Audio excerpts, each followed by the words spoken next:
Big part of the week this week, Senator, was time spent on a concurrent resolution that deals with transportation funding. Yes, I think we came up with a tentative agreement with some very conservative people in the Senate, reached an agreement, and the governor's reached an agreement with them for funding for bridges, and along with that, seeking federal funds to replace the bridge at Rocheport, which is between Columbia and Boonville, and the projected repair is in bad disarray. The projected repair, I think, was $45 million to repair it, and it's like $200 million to replace it. But in repairing it, we're talking about people on I-70 that could be delayed up to 8 hours or more with the traffic it gets on it. So this proposal may work. I hope it does. I think it'll be a lot better for all of us if we can get something worked out that way. And so governor's been very flexible with it, working really hard trying to work out all the details of it. We did pass something today, and I think next week it'll be finalized and then sent over the House. So that's a good sign. We have to have bridges, we have to have roads. And then also in doing this, and one of the conditions is issuing bonds with this is that we get federal money. So we could get up to $175 million in federal money to go along with this for a couple bridges. So that's huge. And state's in debt $300 million, but we can get $175 million to add to it. And the debt, I think, is at 2.2% interest.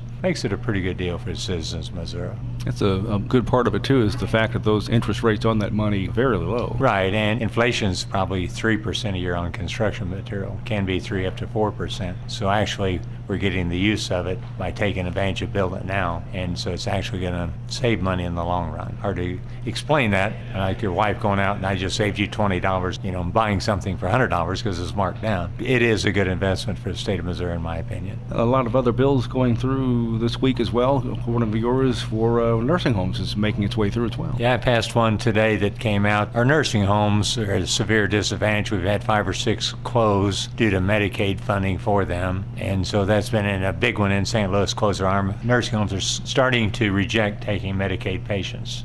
It will be third read and passed next week, I guess, but it allows reimbursement to allow these homes to remodel and possibly get people besides Medicaid people in them. Medicare pays $450 a day. Some of these nursing homes get $138 a day. So the $138 does not cover their expenses, but people are leaving them because they're old, outdated, and this bill will allow them to remodel, add to it, do some things, and get reimbursed at a higher rate than what they currently are. Right now, if you bought a dilapidated nursing home, built a new one across the road, you would still be stuck at that $138 a day. If you just start out brand new, it goes to $168 a day. So it only makes sense to do this, encourage some of that, and taking care of our most vulnerable citizens. That's what it's all about.